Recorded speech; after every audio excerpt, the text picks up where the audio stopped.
Student, आपका बहुत बहुत स्वागत है हमारे चैनल ऑल अबाउट एनसीईआरटी में।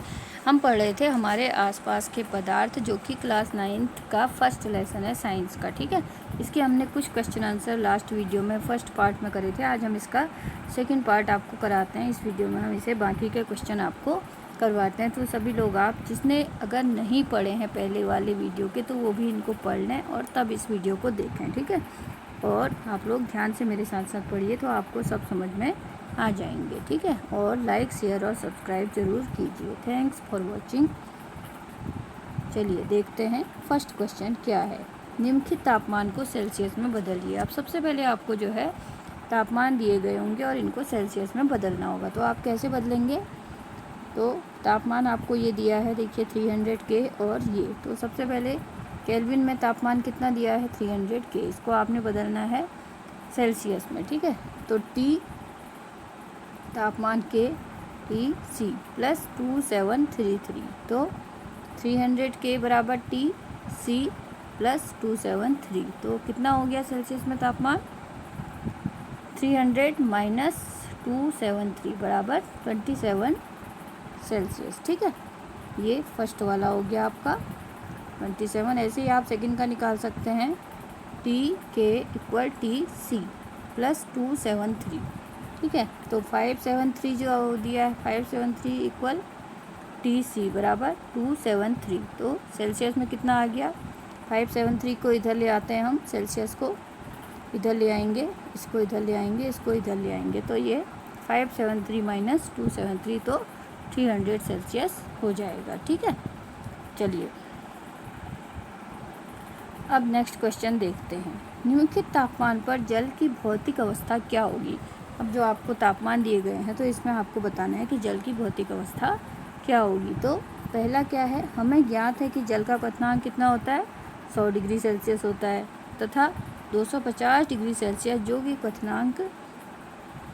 कि क्वथनांक से काफ़ी उच्च ताप है।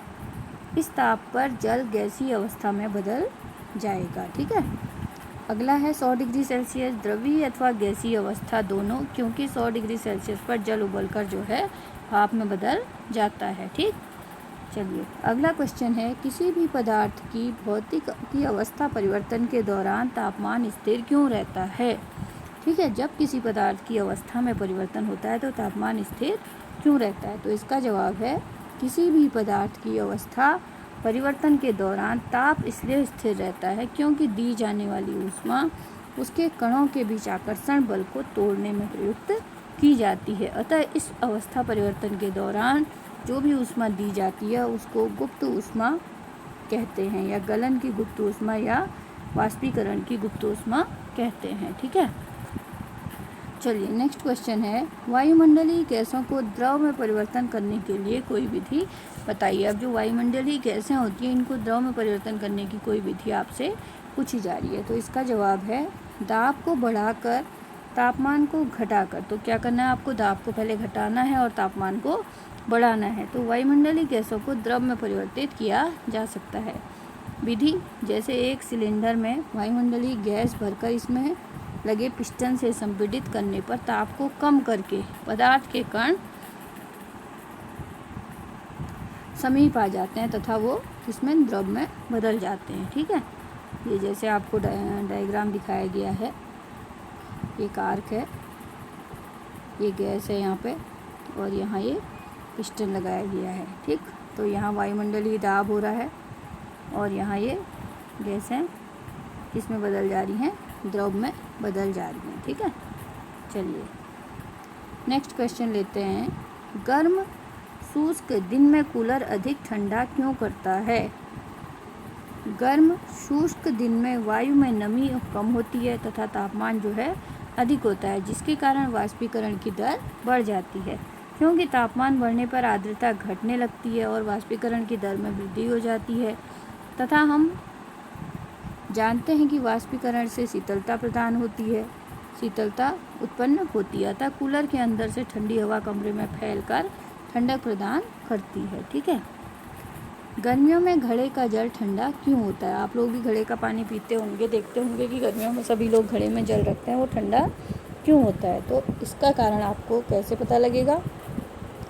घड़े में बहुत अधिक संख्या में छिद्र होते हैं जिससे पानी बाहर रिसता रहता है तथा इसका वाष्पीकरण हो जाता है। इसी तरह मटके के ऊपर पानी बाहर आता रहता है और वाष्पीकरण में कम हुई ऊर्जा को पुनः मटके और घड़े में बचे शेष जल के वाष्पीकरण की गुप्त ऊष्मा के रूप में ले लेता है। यह प्रक्रिया चलती रहती है क्योंकि क्या होता है, घड़े एवं जल से ऊष्मा अवशोषित होती है तथा वाष्पीकरण होता है, इसलिए मटके का जल ठंडा रहता है। ठीक है, चलिए अगला क्वेश्चन लेते हैं।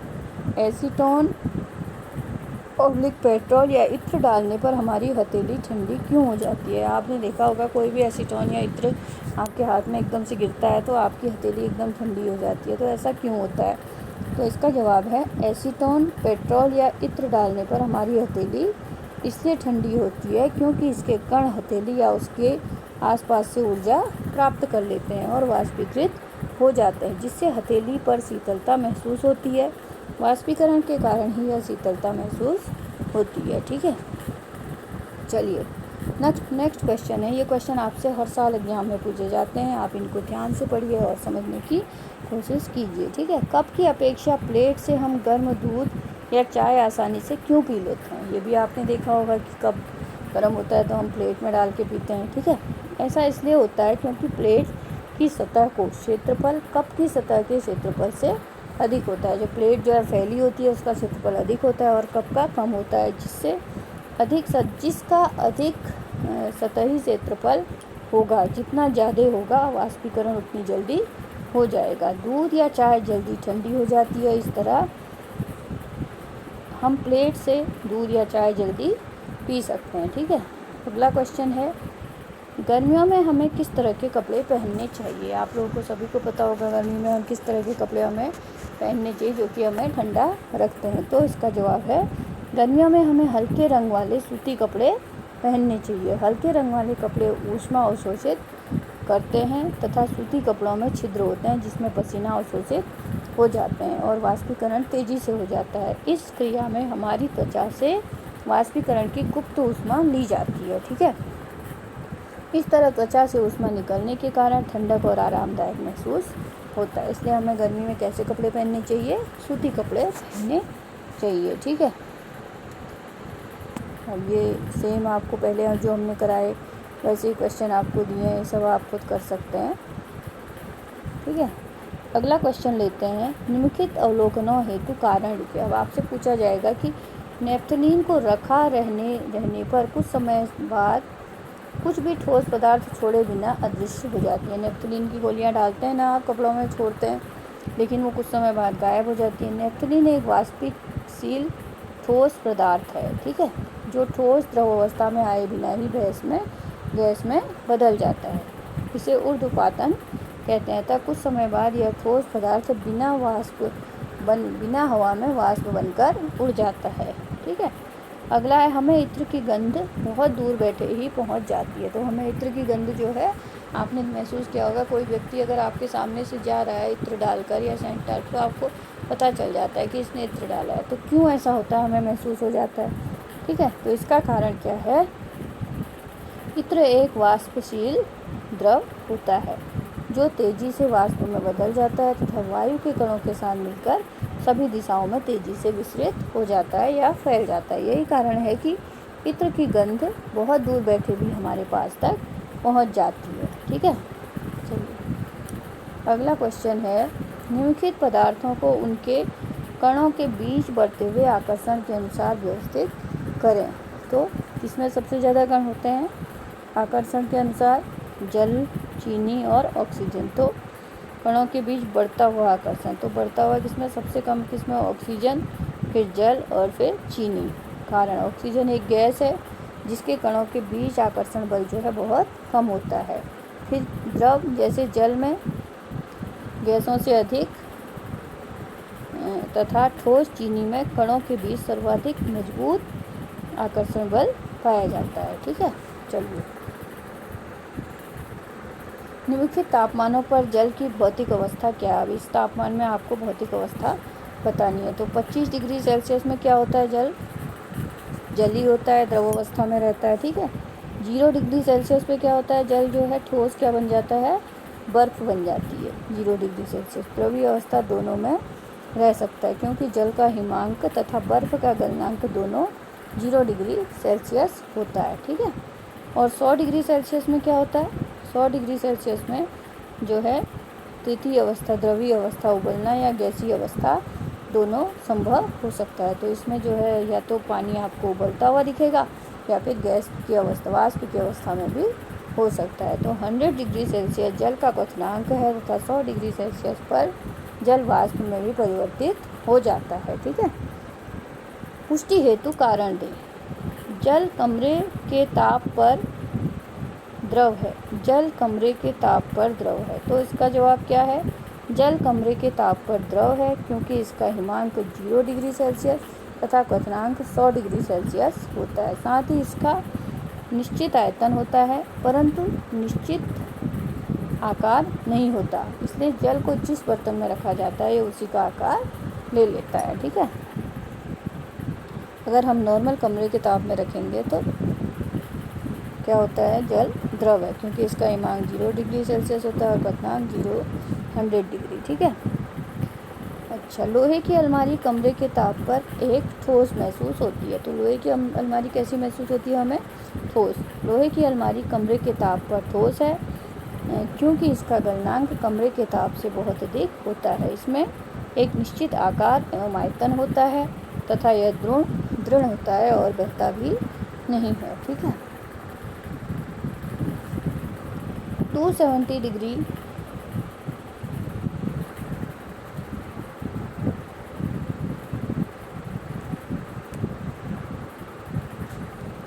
ये क्वेश्चन हम ले रहे थे। 270 डिग्री के पर बर्फ़ को ठंडा करने तथा जल को इसी तापमान पर ठंडा करने पर शीतलता का प्रभाव अधिक क्यों होता है। 273 के या 0 डिग्री सेल्सियस पर बर्फ़ किसी पदार्थ का माध्यम से गुप्त ऊष्मा ले लेती है, किसी पदार्थ या कोई और माध्यम से गुप्त ऊष्मा ले लेती है, जो पहले इसकी अवस्था में परिवर्तन लाता है, फिर इसके ताप में जो है वृद्धि कर देता है। परंतु इसी ताप पर जल केवल ताप में वृद्धि के लिए ही ऊष्मा प्राप्त करता है। बर्फ़ के गलन या संघनक की गुप्त ऊष्मा 3.34 × 105 जूल है। ठीक है, 105 जूल है, अर्थात प्रति इकाई किलोग्राम बर्फ़ को जल में बदलने के लिए पदार्थ से 3.34 जूल ऊष्मा की आवश्यकता पड़ती है। ठीक है। इसलिए बर्फ़ अधिक शीतलता प्रदान करता है, क्योंकि जल किसी प्रकार की गुप्त ऊष्मा नहीं लेता है। उबलते हुए जल अथवा भाप से जलने की तीव्रता किससे अधिक महसूस होती है। अगर हम उबलते हुए जल से जलते हैं या भाप से जलते हैं तो किसमें हमें अधिक तीव्रता महसूस होती है, तो ये होता है भाप में जलने से हमें अधिक तीव्रता महसूस होती है, क्योंकि 273 के 100 डिग्री सेल्सियस तापमान पर भाप अथवा वाष्प के कणों में उसी तापमान पर पानी के कणों की अपेक्षा अधिक ऊर्जा होती है, क्योंकि भाप के कणों में वाष्पीकरण की गुप्त ऊष्मा के रूप में अतिरिक्त ऊष्मा अवशोषित कर ली है। ठीक है।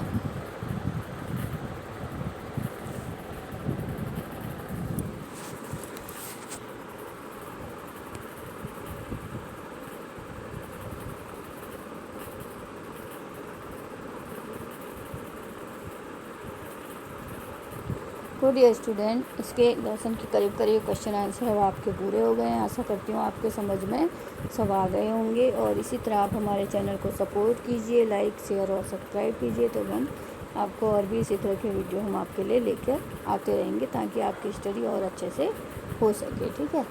Thanks for watching.